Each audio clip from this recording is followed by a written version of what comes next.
I don't remember the last time I actually felt present in my own life. 95% of our daily behaviors are automatic. Your brain has likely already made the decision before you even feel like you've made one. Most unhealthy coping mechanisms, they don't actually begin as bad decisions. I want to start today's episode with a number that, well, it completely changed the way I think about human behavior. I mean, researchers estimate that up to 95% of our daily behaviors are automatic. That is just, it's wild. You 95%. think about that, which means that by the time you're, arguing with your partner or opening the fridge or checking Instagram or pouring another drink, your brain has likely already made the decision before you even feel like you've made one. It's a really staggering reality to sit with. I mean, we walk around feeling like we are the conscious authors of every single action. But for the vast majority of our day, we are essentially just passengers in a vehicle driven by our subconscious. Yeah, and that raises a really uncomfortable question. If almost everything we do is automatic, how many of your coping mechanisms are actually choices? And, how many are simply old programs you've been running on autopilot for years? Exactly. That is exactly what we are unpacking today.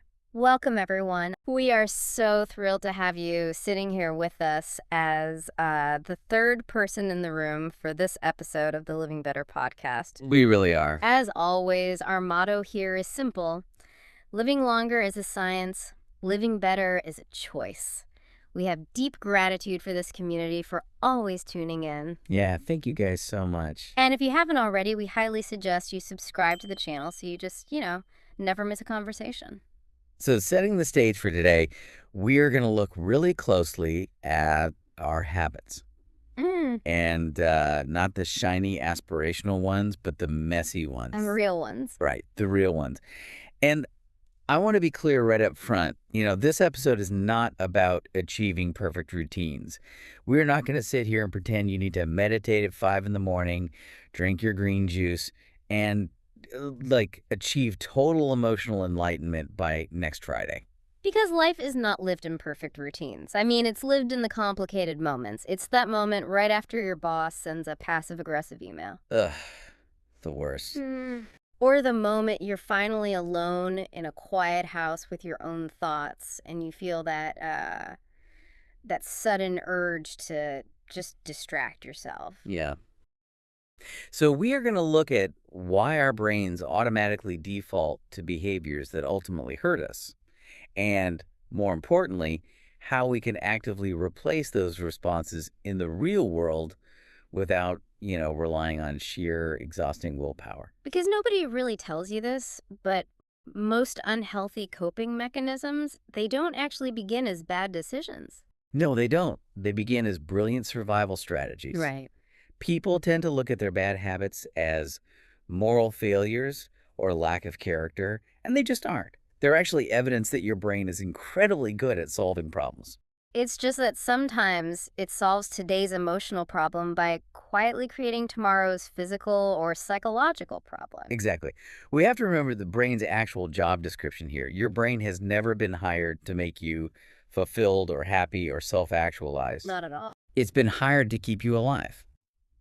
And critically, to use as little energy as possible while doing it. It's a highly practical engineer, not a life coach. And that energy conservation piece is vital. Every conscious decision you make burns glucose. It burns actual physical energy.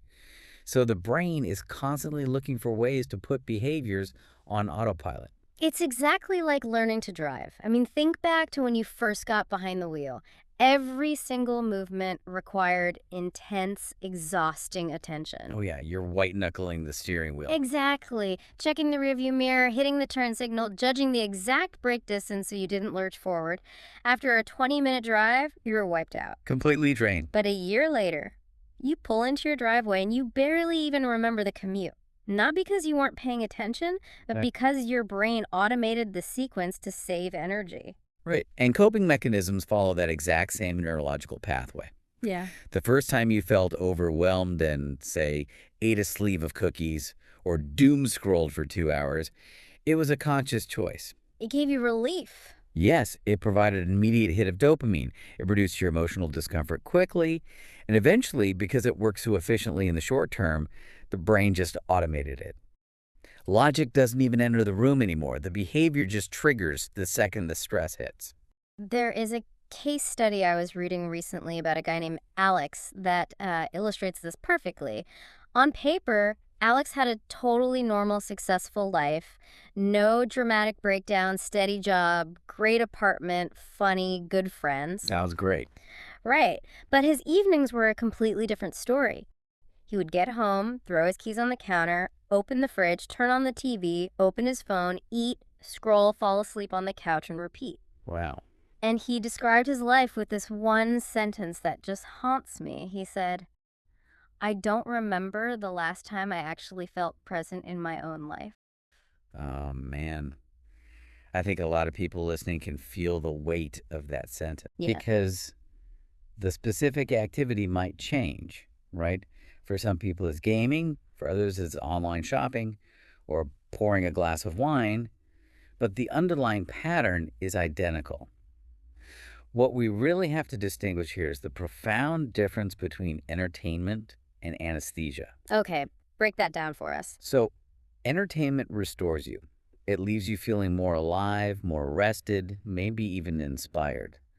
Anesthesia, on the other hand, disconnects you. It simply numbs the pain of being conscious. And from the outside, they look exactly the same. Totally. Sitting on a couch looking at a screen can be entertainment, or it can be anesthesia, but the internal experience is worlds apart. Exactly. Alex wasn't trying to waste his time. He was so emotionally exhausted from his day that his brain was just administering anesthesia. But this brings up a really fascinating dynamic. What happens when society actually applauds your anesthesia? Yeah, that is where this gets incredibly tricky. Consider another case study. This woman named Sarah. Sarah used extreme productivity to cope with her severe anxiety. Oh, I know people like this. Right. She had color-coded calendars, meal prep perfectly portioned every Sunday, a strict zero-inbox policy at work, a flawless career trajectory. She looked like she had life completely figured out. The ideal adult. Exactly. But she admitted, if I stop moving, I have to hear my own thoughts. All of that intense discipline wasn't actually organizing her life. She was just organizing her anxiety. Wow. Because society labels coping mechanisms by appearance rather than by their function. Spot on. Like, if someone drinks every single night to escape their thoughts, their friends get worried and stage an intervention. But if someone works until midnight every single night to escape those exact same thoughts, society calls them a visionary or an inspiration. It is essentially panic wearing an ice suit. So good. And it brings us to this concept called the flexibility test. We tend to categorize habits in binary terms. Meditation is good, watching TV is bad. But even universally praised habits like meditation, daily exercise, or intense therapy can become unhealthy if they are used purely for avoidance. The true test of a healthy habit is that it creates flexibility in your life. Meaning what? Exactly. Meaning an unhealthy habit creates rigid dependence. If missing one single morning workout ruins your entire emotional stability for the day, that workout might not be serving your health anymore. It might be controlling your nervous system. Okay, I have to push back on this a little bit, though. Go for it. Because as I'm listening to this, a part of me is thinking about the role of willpower.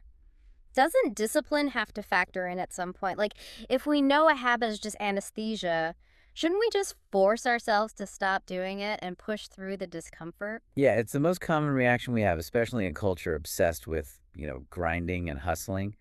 But discipline only matters after regulation. Telling a dysregulated, overwhelmed nervous system to just be disciplined is like trying to teach interior design to someone whose house is currently on fire. You have to put out the fire first. Unhealthy coping mechanisms act as emotional fire extinguishers. They are putting out an immediate burning pain. You cannot just rip the fire extinguisher out of someone's hands while the flames are still raging and tell them to have better character. You have to address the fire. Okay, that makes perfect sense. So let's transition here. Let's talk about how we actually put the fire out. Yes, the how. If we can't just white knuckle our way out of these habits, where do we start? From what I understand, the key isn't focusing on the habit itself, but on the 5 seconds before the habit occurs. Those 5 seconds contain the entire story of your behavior. I mean, think about the sequence. If you open TikTok right after getting criticized in a harsh meeting, TikTok is not the problem. Right. The sudden spike of shame or inadequacy that hit you 5 seconds prior is the root. If we just delete the app without addressing the feeling of shame, we aren't solving anything. It's like taking the batteries out of your smoke detector because the beeping is annoying while ignoring the fact that your kitchen is blazing. That's a perfect way to put it. The fire is still there, and it will just find another way to burn, maybe through overeating or snapping at your partner. So, our first real action step is shifting to observation over judgment. I read that a great approach is to take one entire week where you do not try to change your behavior at None. all. None at all. You just collect evidence like a detective at a crime scene. That lack of judgment is critical. Yeah. The moment you judge yourself, your brain goes on the defensive and you stop learning. Right. Instead, when the urge hits to pour the drink or open the app, you just introduce a 10-second pause. In those 10 seconds, you ask yourself, what just happened? What emotion is showing up right now? And what am I hoping this behavior will give me? Because trying to change a habit without observing it first is like walking into a pitch black room and just swinging your arms wildly. Yes. You're going to knock over a lamp, you're going to get frustrated, and the room is still going to be a complete mess. Curiosity is simply turning on the light switch. You're just looking around to see what you're actually dealing with. You cannot solve a problem you refuse to observe. And once the lights are on, you have to name the specific emotion and the specific need driving it. Which is hard for a lot of people. Extremely hard. This is where most people get stuck. Saying I feel bad or I'm stressed doesn't help you. Stress is a physiological response to the broad category. You need to identify the nuance. Are you feeling lonely, ashamed, invisible, powerless? Specificity is everything here. I mean, naming the emotion specifically is like giving a precise address to a taxi driver. Okay, I like that. If you jump in a cab in New York City and just yell, "Take me somewhere better," you're either going nowhere or you're going somewhere you really don't want to be. Specificity creates direction, and part of that direction is learning to distinguish between a want and a need. The brain is very good at confusing the two. You might have a thought that says, I want a whole pizza right now. But if you pause and dig underneath that want, you might realize what you actually need is a feeling of comfort and safety after a brutal day. Yeah. Or you might think, I want to scroll on my phone. But what you actually need is for your racing thoughts to just quiet down for 5 minutes. Once you identify the underlying emotional need, you suddenly open up a menu of different ways to meet it, rather than just defaulting to the automated habit. But if I figure out my need and I decide to stop using my old habit to fulfill it, I run into a pretty dangerous trap. It's the danger of relocation. Yes. We often think healing is just about subtraction. Just stop drinking, stop scrolling, stop eating junk. But healing is actually a redesign. It has to be a redesign. If you fire a coping mechanism without hiring a capable replacement, your brain will immediately post a vacancy. A vacancy sign goes up. Exactly. Nature abhors a vacuum, and your nervous system abhors an unmet emotional need. It will fill that position extremely quickly, usually not with something better. I was looking at this story about a man named Daniel that perfectly illustrates this. Oh, yeah. The Daniel story. Yeah. So Daniel decided to quit drinking, which is obviously a massive, difficult step. And from the outside, it was hugely celebrated. He looked healthier, his family was proud, he got his weekends back. It's also a success story on paper. Exactly. But he immediately filled that void by working 16-hour days. He started working every weekend, never taking vacations, constantly checking emails at the dinner table. He didn't actually find recovery, he just relocated his escape. He exchanged a substance anesthesia for a productivity anesthesia. It's a profound cautionary tale because it shows how clever the brain is at protecting itself. Daniel still had the underlying fire, perhaps a deep fear of inadequacy or just a need to avoid his own internal landscape. Right. Without a new way to process those feelings, his brain just found a socially acceptable fire extinguisher. This is why building a highly specific, coping menu is so crucial. You need context-specific responses. You wouldn't use a hammer to fix a delicate watch, and you shouldn't use the same coping tool for loneliness that you use for anger. So, practically speaking, for someone listening, what does a coping menu look like in real life? It means matching the intervention to the emotion. So, if the emotion you observe is anxiety, your nervous system has excess energy. The menu item needs to be movement, going for a brisk walk, stretching, doing something physical to process that adrenaline. Got it. But if the emotion is loneliness, taking a walk alone might actually make it worse. The menu item there might be calling a friend, or even just taking your laptop to a busy cafe so you can physically be around the hum of other people. What if the emotion is overwhelm? If the emotion is cognitive overwhelm, the menu item is reducing stimulation, putting on noise-canceling headphones, and doing a brain dump on a piece of blank paper. That matching process is so illuminating. It honestly makes me think about how incredibly clean my kitchen gets right before I have to send a really uncomfortable email. Oh, completely. Or do my taxes. My tax documents can wait. But my computer desktop absolutely needs alphabetical organization right this very second, or the world will end. We all do it, and we frame it as procrastination. We buy time management planners and productivity apps thinking we have a scheduling problem. But most procrastination is actually an emotional management problem. Wow. You aren't avoiding the spreadsheet. You are avoiding the feeling of incompetence or fear of failure that the spreadsheet triggers in you. That completely flips the script. The spreadsheet is just a piece of software, but the emotion is the actual obstacle. Right. So let's say we've done the groundwork. We are observing the 5 seconds before. We are naming the emotion with a precise address. We are avoiding the relocation trap by building a specific menu of alternative responses. Okay. But in the heat of the moment, when that urge hits, it still feels incredibly powerful. Right. How do we actually survive that spike of desire to just go back to the old habit? This is the most challenging, but honestly the most transformative part of the process. It's about letting the wave pass. Your nervous system prioritizes feeling safe in the current moment above all other long-term goals. And emotions, even the really intense ones, act exactly like ocean waves. They have a natural life cycle. They rise, they peak, and if left alone, they naturally settle. But because the peak feels so uncomfortable, we panic. We interrupt the natural cycle by desperately reaching for our coping mechanism to force the wave to crash early. If you're standing in the ocean and a massive wave is coming at you, the worst thing you can do is stand totally rigid and try to fight the water. You'll just get knocked down. Exactly. You will get knocked down. You just have to let the water rush past you. The goal here isn't to never feel the urge to escape.